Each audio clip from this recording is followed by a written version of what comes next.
How do you keep your thoughts, ideas, and to-dos all organized while maintaining a streamlined operation and making sure that things aren't slipping through the cracks either? Well, lucky for me, organization is one of my hobbies, and I spend an embarrassingly large amount of time figuring out how I can more efficiently organize my life and my work. I spend hundreds, if not thousands of dollars on fancy software. I've watched hundreds of self-help productivity YouTube videos and podcasts, and I've seen nearly every single method and strategy that highly successful people swear by. And a lot of these methods didn't work for me. But fortunately for me, a few of these did actually stick, and in this video, I want to break down some of the tools, resources, and habits that I utilize in order to maintain an efficient and productive work life. Ultimately, these habits, resources, and tools are the backbone to what has allowed for me to grow my income by more than 20x over the last few years. And so in today's video, I want to talk about how I use these tools, why they're important to my day-to-day life, and how you could possibly use them yourself. So let's get started. Now, for those of you who don't know me, my name is Aubrey, and I operate a 27-car sharing fleet with my husband, HP. But in addition to car sharing, I also have talked a lot on my channel about how I am a firm believer in growing your income and your net worth using side hustles. Over the last 3 to 4 years, I have grown my income substantially using almost entirely side hustles. In fact, as we sit here today, I have 4 sources of income, and within those sources of income, I have even more. I consider each job or business that I have as a side hustle, and I don't work more than 15 to 20 hours per week on any given side hustle, and I also don't make more than 30% of my income on any given side hustle either. And given that I have so many different projects to keep track of, efficiency and organization is always top of mind because it is absolutely crucial in order to stay on top of everything that needs to be done. Now, keep in mind that the things I'm going to be discussing in this video are things that work for me. I'm a big believer that you have to find what works for you, your goals, and your personal life. Maybe these suggestions that I throw out won't work for you, maybe they will, but ultimately, I just hope that you can take away something valuable from this video. And with that, the very first thing that I have that is truly crucial to my day-to-day life and week-by-week work week is a 5 a.m. wake-up time. I know, the 5 a.m. wake-up time. If you look online at self-help, entrepreneurship, or motivational videos, podcasts, or books, the 5 a.m. wake-up time will almost without a doubt be on any online guru's list. It is such a stereotypical motivational thing to do to wake up early that the fact that I am including it in this video makes me cringe a little. Now, some people claim that a 5 a.m. wake-up time will solve all of your problems, and while I don't know that a 5 a.m. wake-up time has solved my problems, I will say that waking up at 5 a.m. has absolutely allowed for me to be more productive. Day by day, my mornings look pretty similar. Wake up at 5 a.m., eat breakfast while drink coffee, and do work until 7 a.m., at which point I'll stop working to go for my morning run. Once I get back from my morning run, my normal workday will proceed until about 5 or 6 p.m., at which point I'll stop working for the day. For me, I have found that on days I wake up at 5 a.m., I'm more focused and I have more productive hours throughout the day.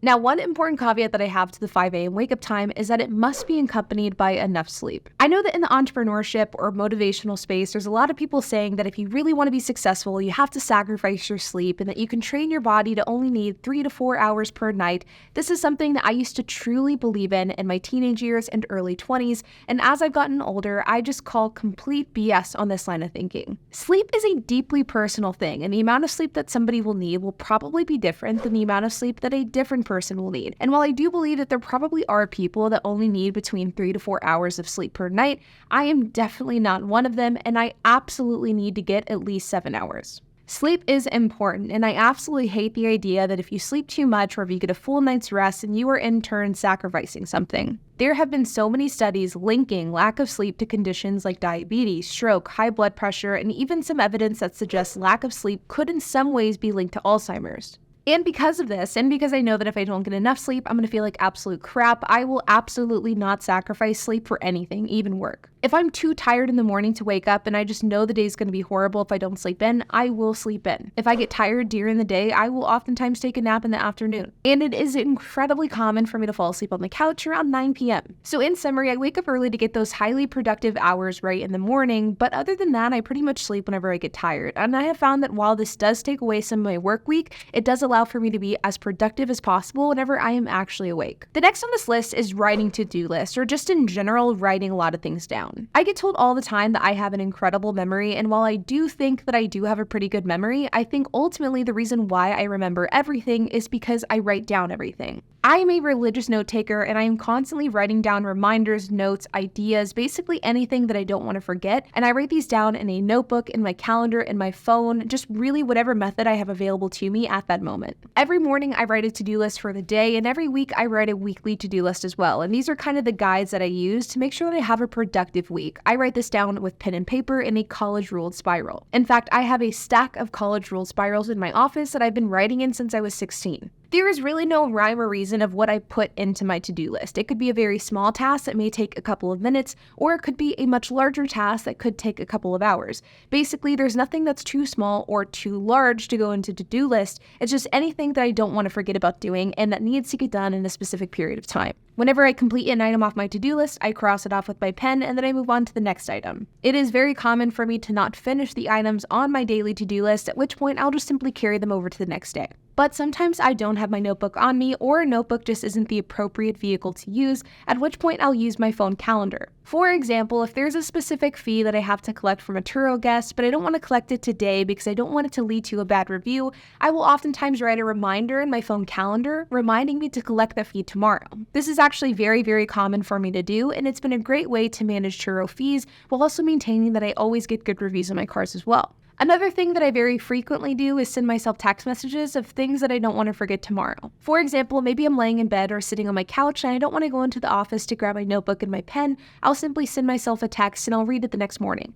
And of course, on top of all of this, scheduling everything in your calendar is a huge lifesaver as well. I am that type of person that pretty much lives and breathes by my calendar. If I have something that I need to do or attend at a specific time and place, I am absolutely putting that in my calendar. And if it's not in my calendar, there's a good chance that I'm not going to do it or attend it. I don't ever rely on myself to remember anything, and because of this, it is very rare that I forget to do something. Writing things down, putting things in my calendar, sending myself text messages, these have been great vehicles that I have used in order to stay on top of all my day-to-day tasks, in order to stay organized, and in order to remember the important things. And truly, I'm a firm believer that to-do lists will probably make the vast majority of people more productive. Next is document organization. Now, whenever it comes to running my businesses or my car sharing fleet, I really use two tools to keep track of all of our documents and resources that we use on a day-by-day or a month-by-month basis. The first one of those tools is just a simple Google Drive. I absolutely love Google Drive, and if there is an important document that I need access to on an ongoing basis, there is a good chance that that document is uploaded in my Google Drive. Whether it be LLC information, stuff for our Turo fleet, videos that I need to edit, whatever the case is. Now, I also have an Apple iCloud account as well because I am an Apple product user, and I personally have found that Google Drive is just infinitely better compared to Apple. My goal with my Google Drive is to basically use it as a bridge amongst all of my devices. Whether I'm on my desktop, my laptop, my iPad, or my phone, I want to be able to access anything I need to access for my business at any given time. And I've organized it in a way in which it lets me do that really efficiently. For example, with the car sharing fleet in the Google Drive, we have a tracking system for when cars need to be registered. We have a copy of every insurance card, and we have a tracking system for when cars need to be detailed. Everything is in there, and anyone who needs access to those items has an invite to the drive. And this has really limited the unnecessary communication throughout the day, like somebody texting me and saying, hey, can you send me this insurance card? Or hey, what car needs to be detailed next? Having all of our items in one place where our entire team can access it really easily has not only saved our team time, but also myself time as well. But in addition to Google Drive, probably one of the most powerful tools that I use to keep track of my day-to-day life is Notion. I've talked about Notion on this channel before, but Notion is a project management tool, and there's a ton of customization that you can use in this program that allows you to customize it for your day-to-day life. I believe they have a free version, but I personally am using the paid one. Notion is a tool that can help you keep track of tasks, but it can also help you have a central hub for your business. And when I was building out my Notion, I wanted to not only have a place to keep track of my ideas, projects, and to-dos, I also wanted to have a place that someone could easily go to find everything they needed to know about the business. I joke to HP about our Notion account being the go-to place if I ever die. And as much as I say that as a joke, there is some validity and truth to that. You see, my husband HP and I have a lot going on. There's a ton of different things that we need to keep an eye on and make sure that are staying maintained on a month-by-month basis. And when it comes to us, I pretty much handle all of the administrative stuff. So bills, finances, different accounts that we have, emails, and so much more. And so theoretically, if something was to happen to me tomorrow, I would want HP to know how to access all of those accounts. And we use Notion as a way to accomplish that. Not only that, but it's also an incredible way to just manage ongoing tasks, ideas, and to-dos as well. So for example, we have a Lone Star Loaners Hub within our Notion, which is our Turo business. And through here, there's a link to our Google Drive with all the important documents. There's a car status page, which gives us insight into what each car is doing. Are cars needing to be repaired? Are they out being rented? Are they awaiting parts? And there's also a resource directory that I built out showing all the different accounts, passwords, and things like that that we have. There's also a really great to-do interface. Now, I label mine outstanding tasks. I made an example one for the sake of this video,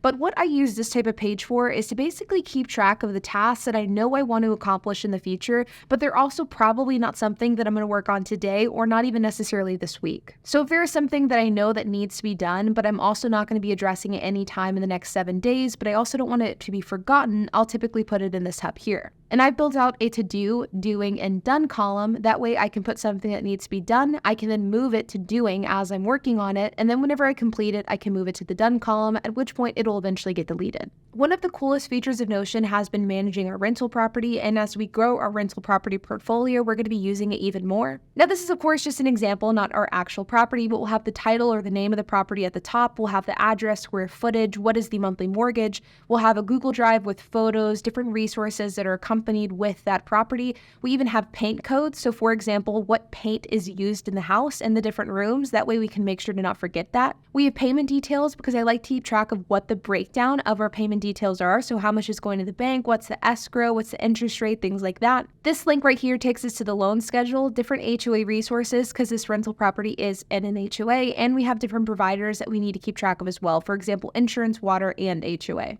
And this truly doesn't even make up a fraction of my Notion. I also have something like a personal ideas column, so what things I want to accomplish in my personal life that I don't want to forget, and so much more. Basically, there's a section in Notion that accompanies nearly every single aspect of my life, the different income streams that I have, different side hustles, different projects, things in my personal life, things in my work life. This is basically the hub for keeping track of everything, and I absolutely love it. And no, this video is not sponsored by Notion. I am just a huge fan of their product. And I know that whenever you're looking at this Notion, there might be a lot of redundancies between putting a to-do on the computer and then writing it down or then putting it in your calendar. But what I find Notion helps me do is Notion helps me keep the big picture in mind, while my daily to-dos and calendar really help me keep the day-to-day in mind. The Notion is what keeps track of like, okay, what needs to be accomplished long-term and how do I make sure to stay on top of that? Whereas the to-do lists that I write on a daily and weekly basis are what break that down into more manageable steps. But truly, this is really the core of what I do in order to keep track of everything that needs to be done on a weekly basis. I wake up at 5 a.m. to make sure I'm productive as possible, but I also ensure that I get enough sleep. I'm obsessive with writing to-do lists, calendar reminders, sending myself texts, and writing every single thing down. And I use Notion as a way to manage my life, which intertwines extremely well with Google Drive, and by using those tools together, I'm able to keep everything in one hub really effortlessly. But like always, you guys, I hope that you enjoyed this video. If you have any questions, comments, if you have anything to add, I would love to hear it, so make sure to leave a comment down below. And while you guys are at it, make sure to hit the like button, hit that subscribe button, and hit the notification bell, and I will see you guys in the next video.